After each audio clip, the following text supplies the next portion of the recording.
A história de Jó é uma das mais conhecidas da Bíblia, e está registrada no livro do Antigo Testamento que traz seu nome. Algumas questões sobre quem foi Jó causam muita curiosidade nas pessoas, especialmente com relação à data em que ele viveu e à cidade onde morava. Neste texto, conheceremos o que a Bíblia nos informa sobre a biografia de Jó. Quem foi Jó? Jó foi um homem muito rico que viveu na terra de Uz. A localização dessa cidade é incerta, porém uma das possibilidades mais aceitas entre os estudiosos é de que Uz ficava em uma região a leste de Judá e, talvez, fronteiriça com o deserto, porém era uma terra propícia para a criação de gado e agricultura. Jó 1. 3. 14. A Bíblia nos diz que Jó era íntegro, reto e temente a Deus. A prova da fidelidade de Jó pode ser vista na afirmação de que ele desviava-se do mal. O próprio Deus testemunhou que Jó era o homem mais piedoso e correto que viveu na terra em sua geração. Jó, inicialmente, tinha 7 filhos e 3 filhas, porém no total ele foi pai de 20 filhos, pois os primeiros 10 filhos morreram durante o período de intenso sofrimento a qual ele foi submetido, mas depois Deus lhe concedeu que fosse pai de outros 10 filhos. Jó era casado, apesar da Bíblia não revelar o nome de sua esposa. Segundo o texto bíblico, a família de Jó provavelmente era bastante unida, pois seus filhos visitavam uns aos outros em suas casas e faziam banquetes onde se confraternizavam. Jó era um pai que se preocupava com o bem-estar dos seus filhos, e continuamente buscava e orava a Deus de madrugada, consagrando seus filhos ao Senhor e oferecendo sacrifícios em nome deles. Jó 1. 5. Em que época ocorreu a história de Jó? Essa pergunta é muito difícil de responder, pois não há como determinar com certeza quem foi o autor do livro que traz seu nome, nem mesmo a data em que foi escrito. Existe uma referência a Jó no livro do profeta Ezequiel, onde ele o menciona ao lado de Daniel e Noé. Existe alguma possibilidade do Daniel mencionado por Ezequiel não ser o profeta Daniel, mas sim um heróico rei mencionado num texto garítico que viveu numa época muito remota? Se for este o caso, então Jó viveu em uma data tão recuada quanto os outros dois personagens. A melhor probabilidade é de que Jó tenha vivido na era patriarcal, pelo menos é isto que alguns detalhes biográficos sobre ele parecem sugerir, como por exemplo, o fato dele ter vivido cerca de 2 séculos, Jó 42. 16, e o papel que desempenhava semelhante ao de Abraão como sacerdote da família, Jó 1. 5, Gênesis 15. 9. 10. A riqueza de Jó. Jó possuía grande riqueza, e desfrutava de alta posição social.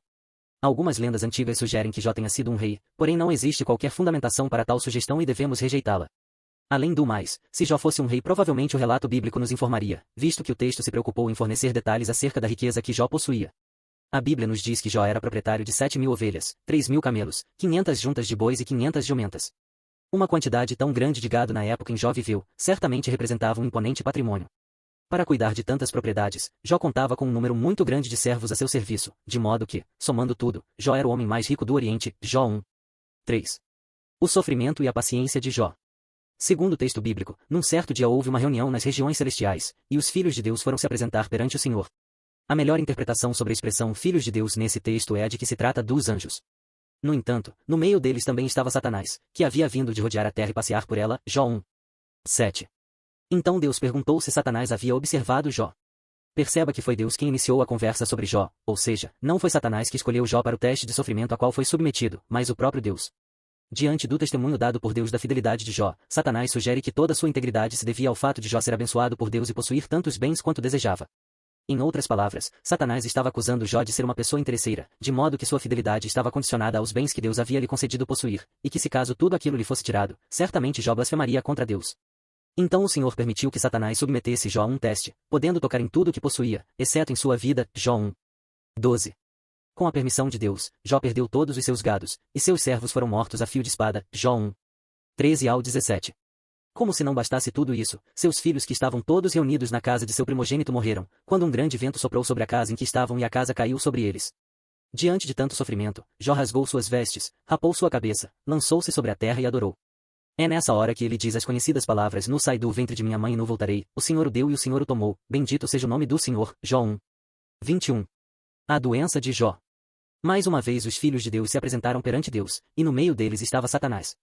Novamente o Senhor perguntou a ele sobre Jó, e dessa vez ele afirmou que Jó não havia blasfemado contra Deus, pois ainda desfrutava de saúde.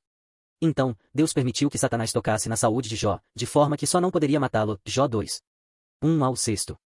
Assim, Jó foi acometido de uma terrível enfermidade. Não é possível sabermos que tipo de doença castigou Jó. Alguns estudiosos sugerem a elefantíase, eritema e varíola. A grande dificuldade em determinar o tipo da doença se dá pelo fato de que a descrição dos sintomas é apresentada em um texto poético.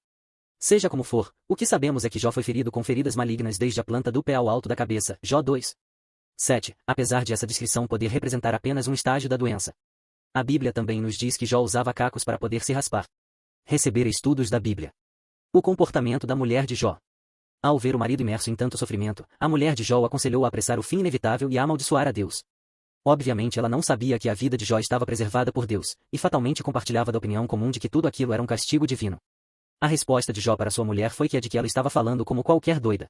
O termo hebraico traduzido como doida possui um sentido de infidelidade e apostasia, ou seja, Jó lhe disse que ela estava falando como uma pessoa infiel diante de um Deus que, assim como derramou sobre eles o bem, também poderia derramar aquele mal temporal sem com isto ser injusto. Os amigos de Jó. Segundo o texto bíblico, Jó foi visitado por 3 amigos, Elifaz, Bildade e Zofar.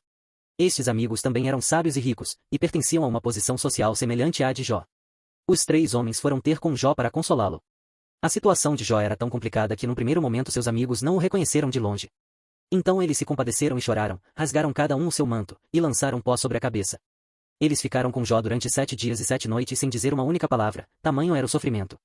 Depois que o silêncio foi rompido por Jó 3, iniciou-se uma longa e formal discussão entre ele e seus amigos. Com base nessa discussão, podemos perceber que os amigos de Jó começaram a estabelecer uma sequência de discursos com o raciocínio de causa e efeito, onde basicamente acusaram Jó de ser o culpado por todo aquele sofrimento. Assim, em poucas palavras, podemos dizer que os amigos de Jó o acusaram ser um adúltero, ladrão, alguém sem hospitalidade e louco.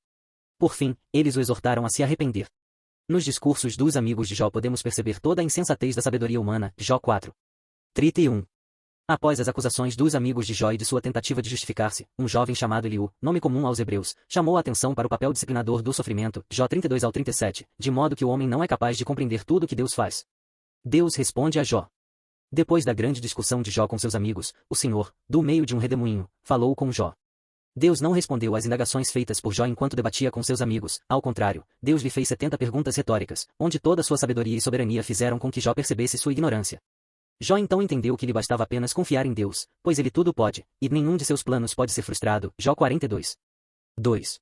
Deus é o Senhor de tudo, ele governa o universo e não necessita que ninguém lhe aconselhe de nada. Tudo o que ele faz é mediante a sua soberana vontade.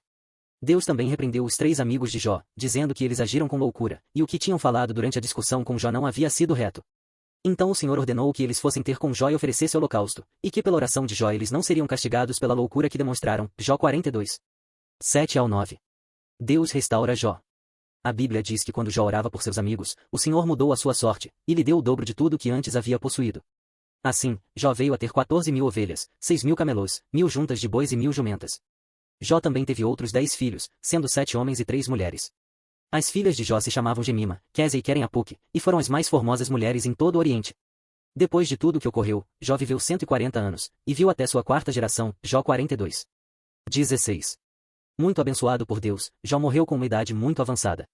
Tiago, em sua epístola, se referiu a Jó como um exemplo de paciência em suportar as aflições que lhe atingiram, Tiago 5:11.